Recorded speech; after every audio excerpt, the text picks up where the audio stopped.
Some unexpected good news for Democrats. According to CNN, the White House has announced that they'll be putting hundreds of thousands of signs across America marking infrastructure projects with President Biden's name, a move that comes after Republicans have been taking credit for the projects that they voted against. Here's what some of those signs look like so far, with them clearly denoting that the projects were funded by President Joe Biden's infrastructure law. This is a move that many have been begging the White House to take because while Biden and Democrats have passed a historic amount of legislation for Americans, which has led to record job growth, record low unemployment, a boom in manufacturing, and now finally a decline in inflation, polling shows that they simply aren't getting enough credit for what they've managed to accomplish so far. And the issues that are still very present in the economy, whether it's rich tax cheats or price gouging or wealth inequality, these problems are exacerbated by Republicans who either block any action on fixing them or outright make it worse by doing things like cutting IRS funding that specifically goes toward making the wealthy pay their fair share. It's almost like, and I hope you're sitting down for this, Republicans actually want these problems to persist so that they can use them as cudgels against Democrats. The infrastructure law, passed by Democratic majorities in 2021, is a particularly strong example of how Democrats do the heavy lifting while most Republicans vote against the bill and then turn around and try to take credit for it while gaslighting their own voters. To give you an idea of what we're dealing with, here's just a small handful of Republicans who voted against the bill but are now claiming credit. Here's Alabama Republican Senator Tommy Tuberville bragging about the bill's investments in broadband access, which he calls, quote, vital for the success of our entire economy.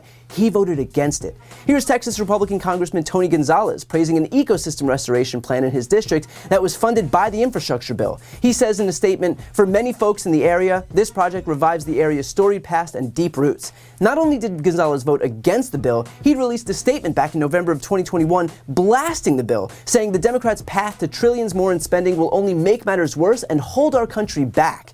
Here's Texas Republican Senator John Cornyn taking credit for $3.3 billion in federal funds to boost broadband expansion efforts. You can guess how he voted on that funding. Here's Tennessee Republican Senator Marsha Blackburn shaking hands with constituents talking about how proud she is of the progress they've made in expanding broadband and how it has positively impacted the country. Yeah, she's really proud now that it actually passed despite her no vote, so she has no choice but to lie and pretend that she supported it all along. Here's Missouri Republican Congressman Sam Graves bragging about a highway project funded by Biden's infrastructure law that he voted against. And I can go on and on and on. The examples do not stop. So it is absolutely essential that Democrats fight back against this by reminding voters who actually voted for these investments and who stood in the way. And these signs, which the White House says will amount to hundreds of thousands in total, are a necessary step in achieving that. And look, does this mean that suddenly Republicans are going to give up and stop lying? Of course not. But it at least provides some pushback to the non-stop barrage of disinformation coming from the right-wing media machine. And that's what we need. Because while some people might see this as a waste of resources or a lack of humility, we have to acknowledge that the other side is mounting a persuasion operation to mislead, distract, and confuse voters like we've never seen before. We are dealing with a political party that is so deluded, they think an insurrection that they orchestrated to attack the seat of American democracy and install the loser of an election was actually a false flag operation. A political party that now thinks that Watergate, the one scandal that basically all Americans agreed was universally bad and Richard Nixon's subsequent resignation was necessary for the good of the country, they now think it was actually a witch hunt by the deep state. And I wish I was kidding. I think the atmosphere, perhaps, Stephen, is right for true reform here at the DOJ. Sir, how do you go about doing it? Well, the first and most important thing is to reestablish what is known as the unitary executive. So this goes back to the Watergate era. And now we obviously know, looking back on it now, of course, that was a deep state coup against Richard Nixon. But this goes back to the Watergate era, in which, and by the way, the cost of that, just so we're talking about measuring this in human lives, is that, just I know this is a tangent, but just to understand the consequence of the deep state thinking they run policy. Getting rid of Nixon, who was pursuing an honorable peace and a durable peace in Vietnam, led to the complete collapse of Nixon's Vietnam strategy after he left office that would have then kept some sort of peace in Indochina, and instead we were left with communist butchery on a scale that few can imagine. I'm not talking about the validity of entering the war. I'm just pointing out that when you get rid of duly elected presidents, the effects on policy can be truly calamitous. So just like how nothing is ever Donald Trump's fault when he continually commits massive crimes, now nothing is Richard Nixon's fault either, despite being involved in a massive scandal. Starting to notice a pattern here? The point is that this is a party that is solely focused on misinforming people, which may explain why the GOP's target base is expressly those with less education. Here's Trump admitting as much. We won with poorly educated. I love the poorly educated. We're the smartest people. We're the most loyal people. And he knows that now the way the parties have flipped over, the more education you have, the more likely you are to vote for a Democrat. So he's pushing all of these young people into universities. They get brainwashed there, and then he wipes their debts for votes. It's really shameful, and the Supreme Court's going to knock it down.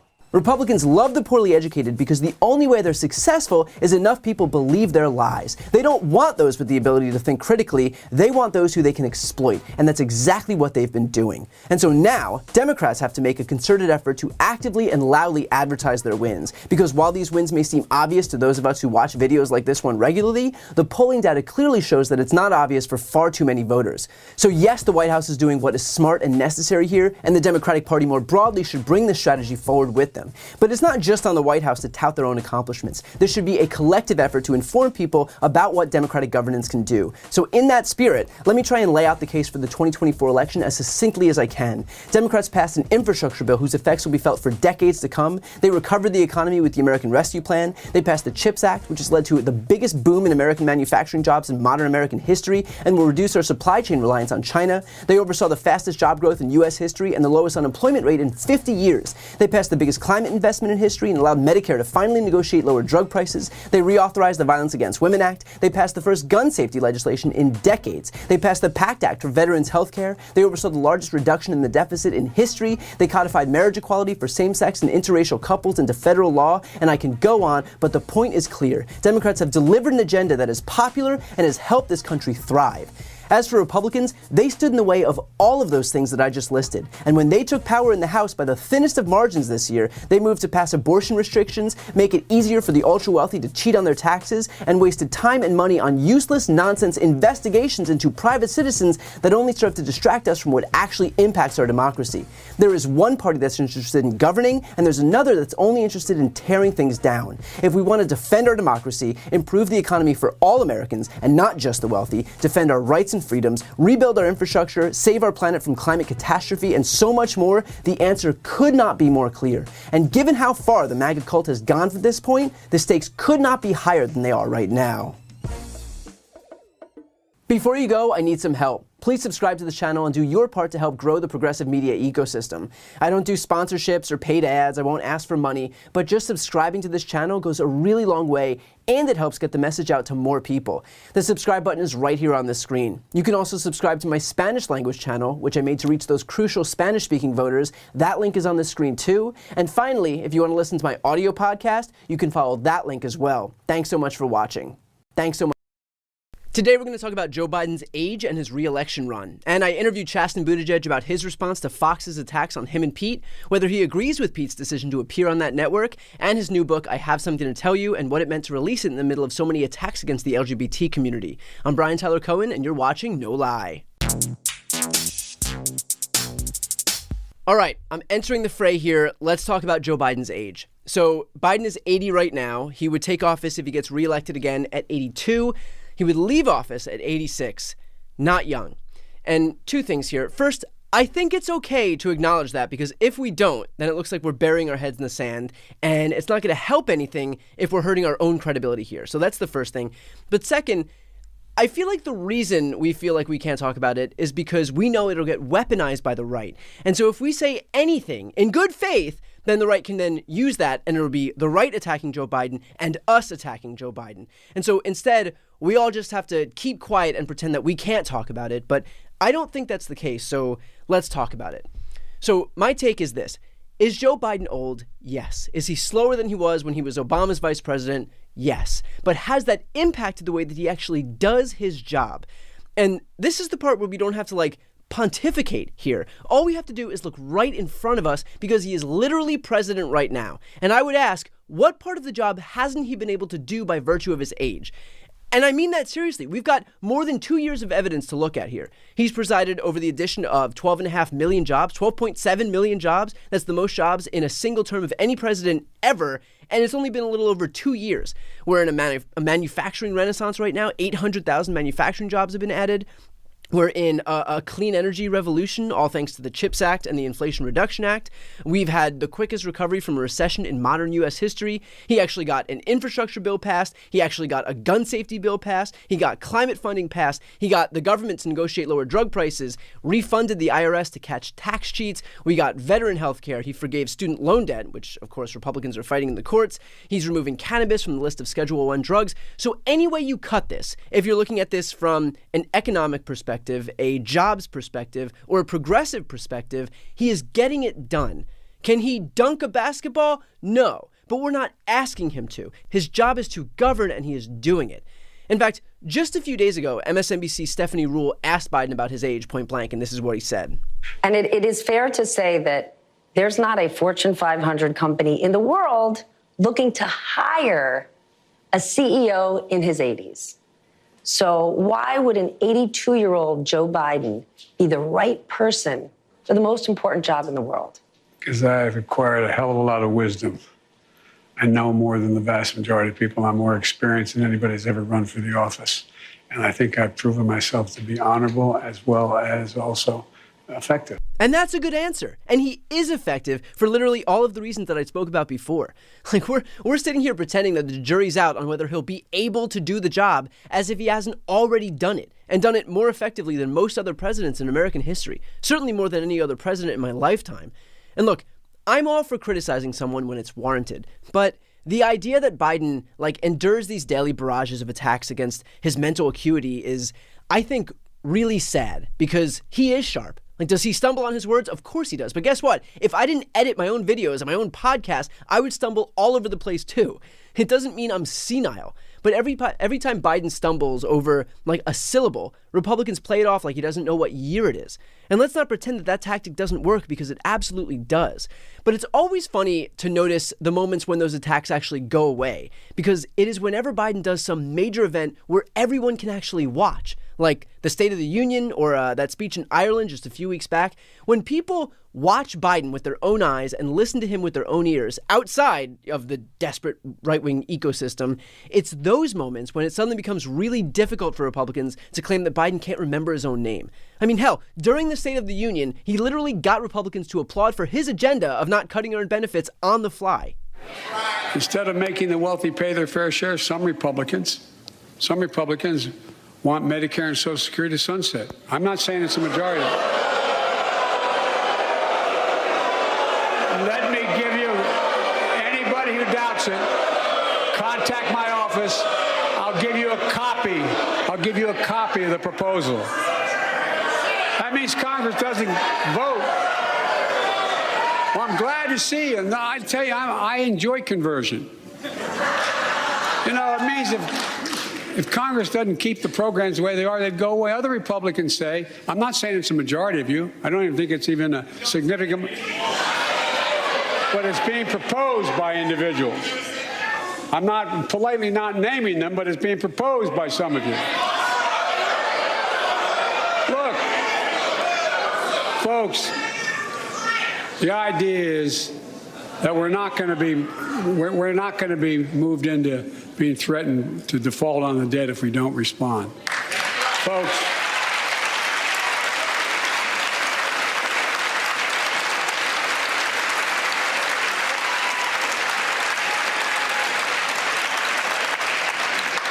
Folks, as we all apparently agree, Social Security and Medicare is off the books now, right? They're not to be stopped.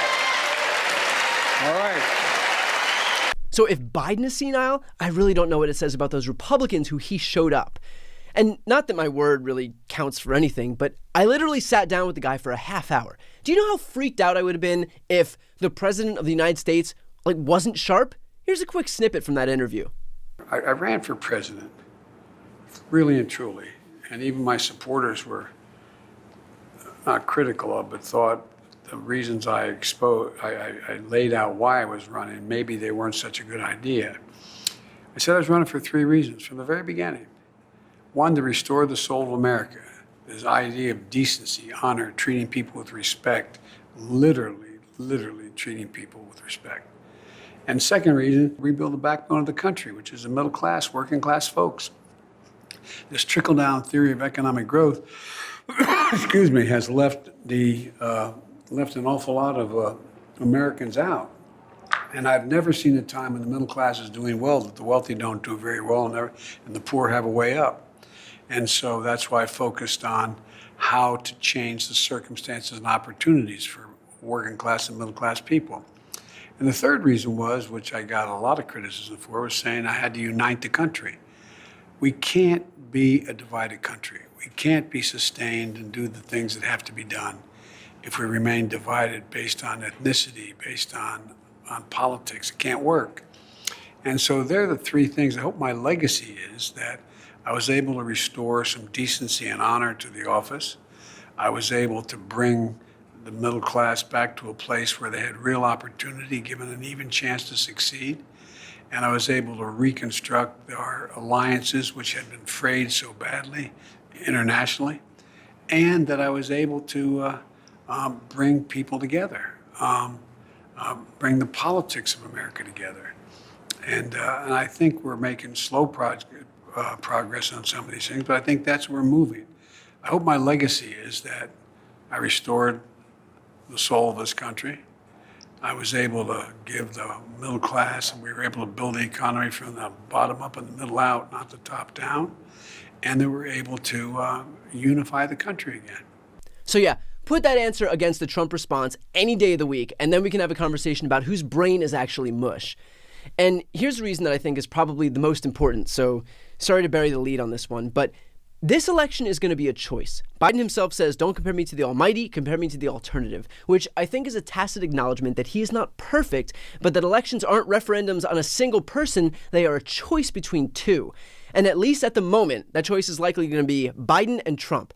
So the idea that Joe Biden, who is old and sometimes stumbles on his words, is not better than a criminal defendant who is right now on trial in a rape case, who oversaw the worst jobs performance of any president in modern American history, who destroyed our international standing, who coddled the world's dictators and autocrats, who emboldened a bunch of neo-Nazis, who presided over 20% of the world's COVID cases and deaths, despite the fact that we've got only 5% of the world's population, whose only major legislative achievement was giving himself a tax cut. The idea that that guy is preferable to Biden because Biden is old is a joke.